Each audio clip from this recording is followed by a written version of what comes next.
to the vlog. You guys have all been asking us for a finance video. So sorry it took us so long. We asked over on Instagram for you guys to send us messages, so I have them all on my phone, but these always tend to get lengthy, so we're gonna set a 20-minute timer and answer as many as we can. And if this video performs really well, we can finish the rest of them next week, or we can just like ask for new questions another time. But definitely just let us know down below in the description box if you guys want us to wait a while or do this again next week with the rest of the comments. Right. I'm mainly gonna let Chase answer them unless I have an opinion, just because he's more like, depends on the question. You're not here for me. If it's investments or insurance, I'll answer it. Okay, so I'm gonna go ahead and let him set the timer. The very first question is, what's the worst but most common finance advice you hear? Oh yeah. I think my biggest pet peeve on advice that I hear financial advisors giving people is to keep your mortgage just for the tax deduction. I just think that is dumb. I don't know why you'd keep hundreds of thousands of dollars on a note on your house just so you can get maybe an $800 to $1,500 deduction on your taxes. I mean, you're paying $1,000 to $2,000 a month on your mortgage. You're paying $12,000 a year on that. I don't see how saving $800 a year on your taxes is better than not paying $12,000 in payments towards your house. Okay. So that's my biggest pet peeve. Okay, worst splurge area. If you're asking for us, it's food. Yeah, food would be our worst splurge area. And you guys think it like we were always like that. When we were paying off debt, we did not eat out like we did now. So this is just our splurge now that we paid off debt. That's what we allow, because neither one of us like to cook. If one of us loved to cook, that would be freaking awesome, but neither one of us Somebody do. asked our biggest splurge purchase, and we decided that was our rainbow vacuum back in the day that has water in it. Yeah, our worst. Is that what you said? Yeah, that was our worst splurge product that we regret. How much was that, like $2,000? It was like $2,000 for this rainbow vacuum. We used it for a long time, but it was not worth $2,000. So when I say my cleaning channel, like, it's not made up. We have seriously loved vacuuming and cleaning like our entire life.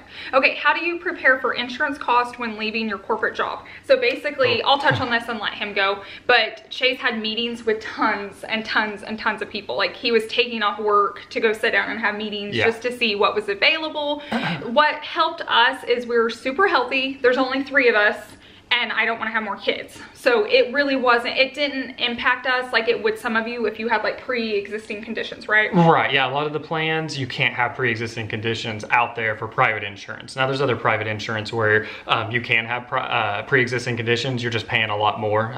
So we were able to find a short-term health insurance policy, which is just 6 months instead of 12 months. And there's several things that aren't covered, like, you know, mental health, pregnancy was one big one. So as long as you don't have any of those, you can get a really good rate based off of your health. And that's what we did. It was a lot cheaper than the other plan. So it was about the same as my corporate rate. But basically, research, meetings, that's what I did. Yeah. I went to five different people to finally find the right insurance plan. So it's just a lot of research and time to find the right one for you. What do you think will be your next big purchase? I don't think we just did the car. We just did the car, which is a big purchase for us. I'd say a trip, like a summer trip maybe. Yeah, a trip. But we don't have anything like, we're not like adding on to the house. We're not moving. I have my new car. He won't get rid of his until it like dies. Savannah's not turning 16 anytime soon. So probably a trip. Let's see. What percentage of my income should I be putting towards housing or savings? Well, it's hard as far as a percentage because it really depends on your income.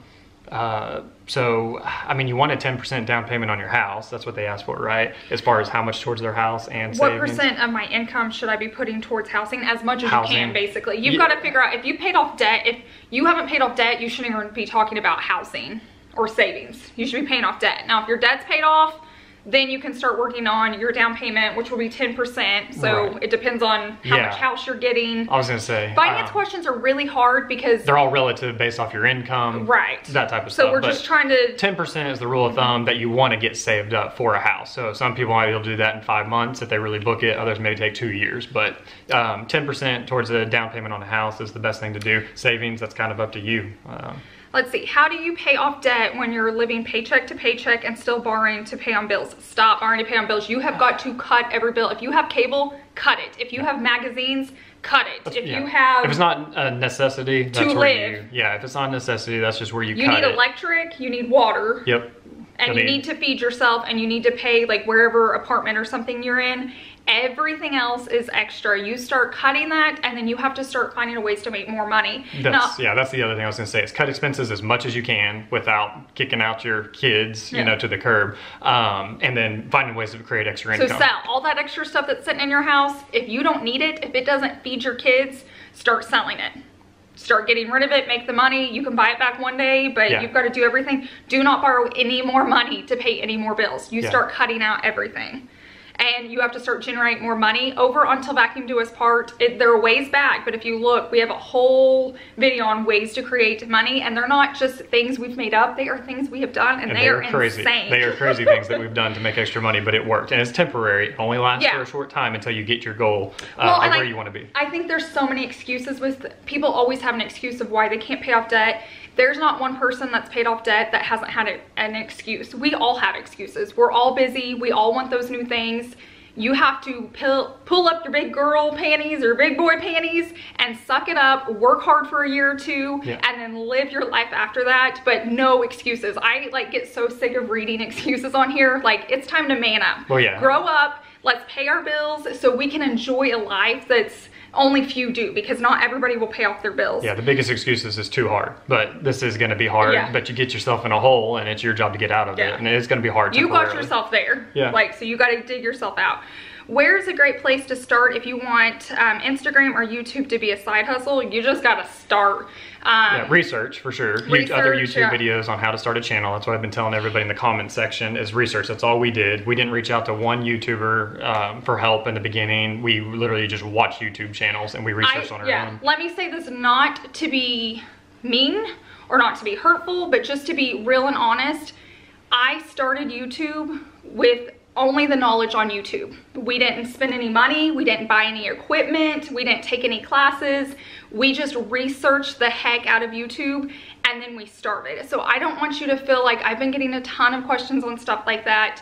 Don't feel like you're less than if you don't have a course on YouTube. The majority of people that you're watching on YouTube never took a course or a class.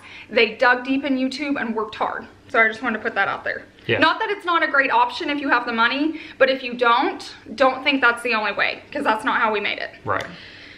How do you stay on budget? Well, that's just, I mean, self-control and just looking every month if you know what your income is coming in, you know what your bills are, you got to budget monthly and do it with your spouse. It's very hard if you're married and you don't agree and you don't get on the same page to be successful with budgeting and paying off debt. If you're single, fine, it's only you. But if you're married, you got to be both on the same page or it won't work. But I'd say meeting together every month saying, this is what we're going to make, these are our upcoming bills, and budgeting together.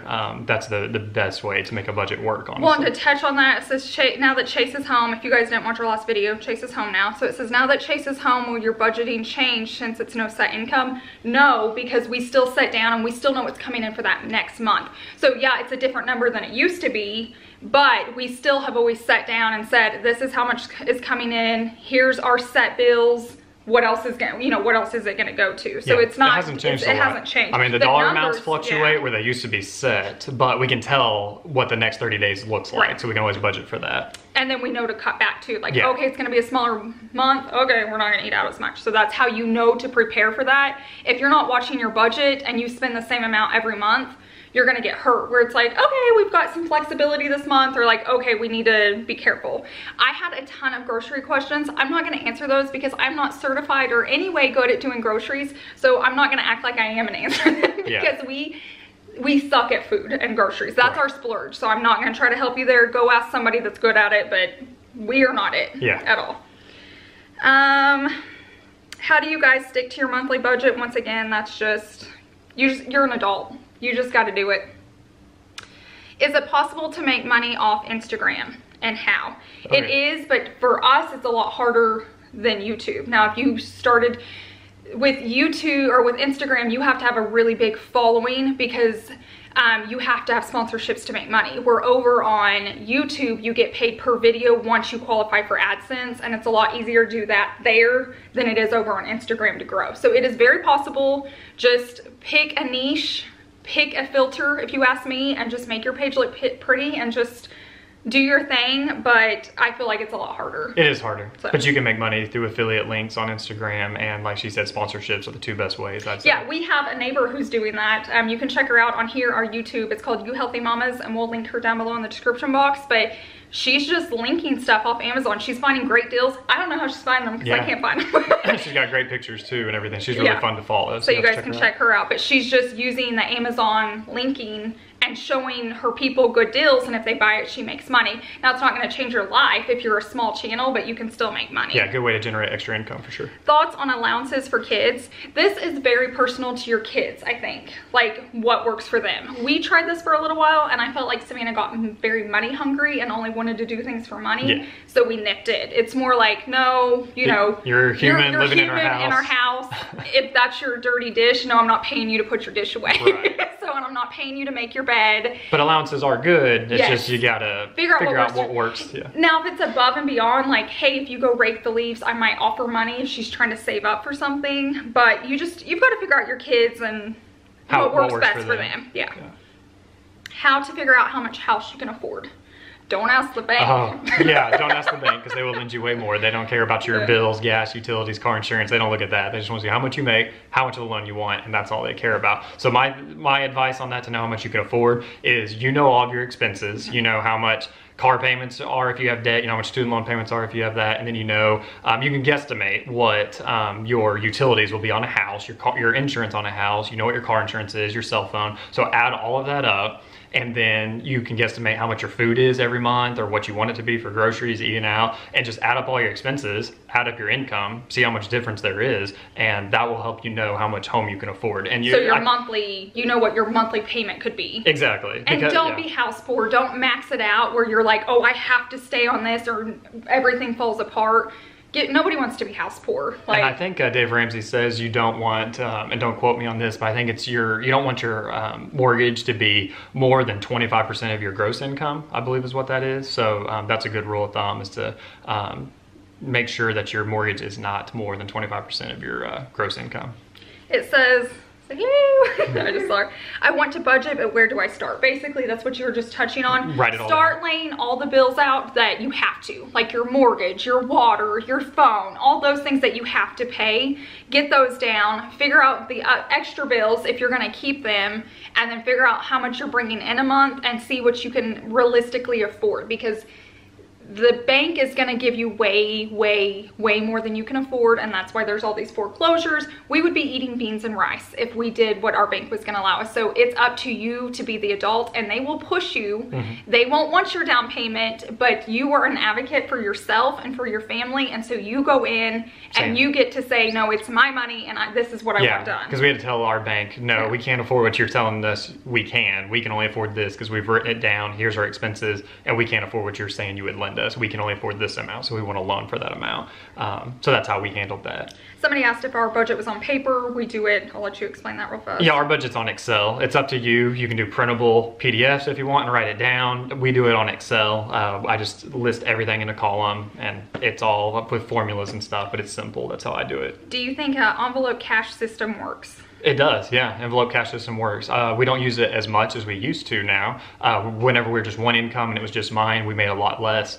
We really had to set up envelopes for car tags, for Christmas, for birthdays, for Halloween costume for Savannah, for dance every month for Savannah, those extra things. We had an envelope for each one of those, and that really helped us have a visual to see how much we needed to save. And every time we got extra money, we'd throw it in an envelope that was like an event coming up the closest to us. So if it's like something's coming up in July and we know there's going to be something in December, we'll try to fill up July's first to make sure that's covered before we go to December. That's the only way we made it. Yeah. Like I lived off envelopes, filling them up, having garage sales, filling them up. Yeah, Ashley, I lived off the envelope system. My income paid the bills. She would do Craigslist deals, Facebook deals, flip furniture to make extra $50 here, $100 here. I would buy and sell textbooks on the side to get extra money, and all that cash would go into the envelope. For the extra, like Savannah's dance class stuff. They definitely work. I think it's a good visual. Definitely. They time. How do you find ways to feel content with what you have? That is a hard thing to do in our world. Especially on social media. Yeah, it's like you have to wake up and remember, does somebody else, you have more than what they have. Does somebody else, you're living the dream life? So stop looking at what other people have and just think, man, I'm thankful I have a house to wake up into today. Thank you, I have a heater to keep me warm. Thank you that I got to feed my kids today. I don't care if it's McDonald's or something you grew in the back of your yard. If it's grass, it's healthy. If your kids are fed and you hugged and kissed them and you love them, stop comparing. Like if you're healthy, if you're not in a hospital, just be thankful. Start naming in the morning. Like my feet do not hit the ground. My eyes do not open until I thanked my God for everything. Thank you, I'm awake. Thank you, I can hear Savannah, she's awake. Thank you, my husband's next to me. Thank you, we have a job that's bringing in money. Like start naming all those things and fake it until you make it. Even if you're mad or not content, if you start telling yourself that, it's like a brain thing. You have to trick your brain. And once you start just saying good things, you start believing them. So that's the best thing I know. Let's see, 401k versus Roth. Yeah, 401k. A lot of people have asked about investing. Where do you start? So I'll try to make this as short as possible. If you have a 401k at work, I would invest into that up to the match. So like if your company matches 6% of whatever you put in, I would put in 6% so you can get that full match. Then outside of that, I would go to a Roth IRA, and it depends on your income and how old you are. But for most people under 50, a Roth IRA is the best way to go. Then you might start looking at traditional if you're older than 50 or if you have a huge income or something. So Dave Ramsey's rule of thumb is on baby step 4, invest 15% of your income into retirement. So like I said, if it's 6% match at 401k, do that, then do the other 9% into an IRA. If you max out that IRA, I would go back to your 401k at that point and put the rest of the money in there till you get to the 15%. The exception on the 15% is if you're not at baby step 4 yet. Dave Ramsey says if you're on step 2, paying off debt, you can actually suspend investing for retirement at that point until you pay off all your debt, and then get your 3 to 6 months emergency savings built up. But be all in. Don't do that and then not be paying off. Don't contribute to your 401k because you say, oh, I'm in debt, so I need to put that money towards the debt, and then you don't actually do it. And then you go eat out, buy a new car, or finance. No. Because it's very important to invest in retirement young, because the compound interest is insane if you do it young. So if you're going to suspend it young to pay off debt, then you need to apply all of that to pay off debt as soon as possible so you can get your contributions going again to your 401k. But that's what I suggest, 401k, then a Roth IRA. I had a Roth 401k at my work, so if you have a Roth 401k, that's even better. But invest in mutual funds. I don't invest in individual stocks, but you can. It's just less risky. I like mutual funds. They're diversified. ETFs are good too within those retirement accounts. Okay, the next one is smallest bills first or large first. So if you guys don't know, or you're new here or haven't watched one of these, we follow the Dave Ramsey plan. We keep addressing that. I'll link his channel down below. Somebody else asked too, what's your favorite YouTuber to follow on budgeting? Dave Ramsey. He knows his stuff. He's feisty. He gets you fired up. He will knock you down, but it's out of love. It's out of love. He's been there. He's been done with money, and he is a multi-millionaire now, and he wants to help others. So he gives tough love. But basically, you start with the smallest bill and work your way up. It doesn't matter about interest. It doesn't matter anything. It's a head game. So you're going to start with the smallest one, and then that felt good to pay that off, and then you're going to go to the next. So take all your debts and line them up and then put them in order, smallest to biggest, and then just start knocking those through. Start selling things in your house, start having garage sales, start cutting bills, and it becomes fun. It's hard work, but all of a sudden you start knocking a few of those out and it becomes addicting. It's fun. It's like, what can we sell? What can we get rid of? The kids think they're next. Exactly. Because we're humans, and human nature is gratification, instant gratification. And if you pick the highest loan balance because it has a low interest rate, you're going to get so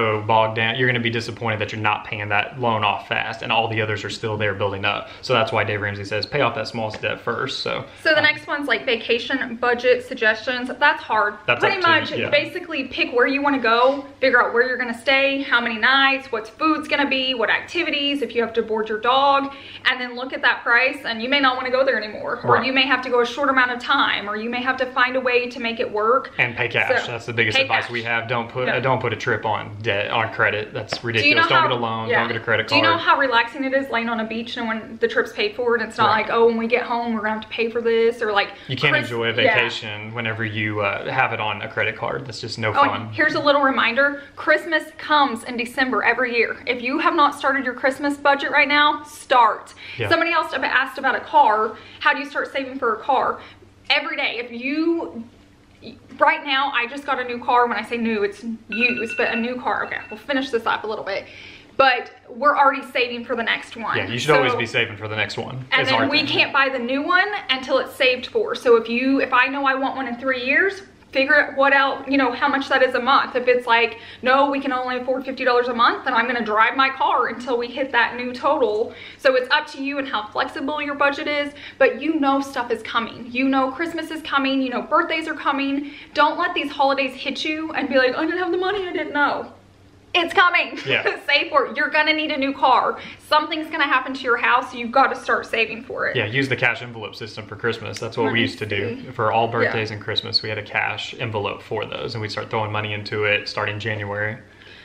And a lot of these, I feel like, just go back to how do you save money when you don't have it? You cut, you cut, well, you cut. The only way is you cut and you generate more income. So you get a second job, or you get a side hustle, or you just cut bills. Or not, it's more of a combination of all of it. You cut bills and you pick up something extra on the side. Temporary. It might be 5 months, it might be a year, but it's temporary. It's not going to be forever. So sacrifice a little bit now so you can live how you want to later on. And that's our biggest thing with this is, it's not gonna be fun. Everybody's like, no, that's not realistic. That's not, we can't enjoy life. Like life's short, enjoy it now. But you can enjoy life for so many more years in the future if you just buckle down for a year or two now. Well, and there's a whole different level of enjoying. When you're enjoying life on debt, it may seem fun at first, but then you get that gut feeling of like, it's not fun later. When you're paying off, when you see that credit card bill come in every month, or you know you don't have the money, you may get that instant gratification at first, but then it's painful as you pay it off. When you have it paid off and you just take a trip and it's paid off and it doesn't affect anything, or whatever your splurge is, when we go out to eat, we're not stressing like, oh, how are we gonna pay for Savannah's dance class? It's a whole different level of enjoyment, and that's the one that we want you to get to. Anybody can spend all this money and have nice houses, a nice car, and be in debt. But that's not impressive. That's not impressive to us. That's why when somebody asks me something, I'm like, oh, I got it for $3. Like, I'm so proud of it, because anybody can go buy. So basically, we have a video coming up, and I needed like a new desk area. Anybody can go out and spend $500–600. I could have had it custom made. Anybody can make a space look beautiful, but I did it on a budget, and it's so much more rewarding knowing we didn't spend a lot of money. I don't feel guilty for it, and I'm actually proud of it because we turned something ugly into beautiful. So just get creative, find ways to make money. Go check out all those videos over on Till Vacuum Do Its Part. That's always linked down below in our description box. We are going to end it here because we could talk for 3 hours on this. Our biggest takeaway, I guess, is that we talk about debt a lot, and it's because income is your biggest wealth builder. We want all of you guys to be wealthy. We don't want you to think we're lecturing you or anything. We learned from Dave Ramsey, and he cusses at you, he yells at you, he beats you down, but it's in a loving way because he's been bankrupt before. He's a multimillionaire now. He has a proven system, so we love it, we enjoy it. It's worked for us, and we're doing it still. We're not done with it. We're always working on it, but we want the best for you guys. We're just trying to tell you what we've done, and if you're our age, Social Security will not be there. I'm just saying, we're 33, we're paying into Social Security right now, but it is not going to be there for us, so we're responsible for our retirement. So another big takeaway is definitely invest money in I was going to say, you accounts. See different people that are retired, you see the people that are having to work and still, even if it's just for insurance, and then you see the little granny in her little Corvette, and you're like, okay, so it totally cut us off, which means we need to finish. But my point is, retirement is coming, and you have to say, it's not the government's job to save for you. You save. What kind of retirement do you have? And that starts today. Do you want to be on the beach, or do you want to have a job still? So that's my point. Yeah. Okay, thank you guys so much for watching. Leave any questions down below. If, like I said, if this gets a lot of likes and a lot of views, we can film another one, part 2, really quickly. If not, we'll like push it off till next month. We could sit here and talk about this all day long. We just don't know how to, like, on our channel. I don't know. It's hard because I know some of you guys don't care about finances. Yeah, I was gonna say it's hard because a lot of people don't care about this part. They don't want to see us talk about finances. They just don't like finances. They don't want to hear about it. But a lot of you, I'd say it's one of the biggest questions we get is, can you do a finance video? Because a lot of people do like them, but we know it might not be the majority. And so it's just, if it doesn't, if it doesn't perform well, it's just hard to do. And we have other things that people do enjoy more. But we want the people that do follow us and care about this to get to hear the advice and what we've lived through and what we've done. We want you guys to live your dream, and that dream doesn't have to be be staying at home. It doesn't have to be whatever. We just want you to figure out what your dream is. And if you want to work, I want it to be something you do because you love it, not because of money. So we just want what's best for you guys. That's why we do this. So thank you guys so much for watching. Make sure you're subscribed if you're new. Make sure you're subscribed to my other channel. Lots of videos coming out. I post 4 times a week between both channels. I'm like exhausted, but I love you guys. And so we will see you guys in the next one. Bye guys. Bye.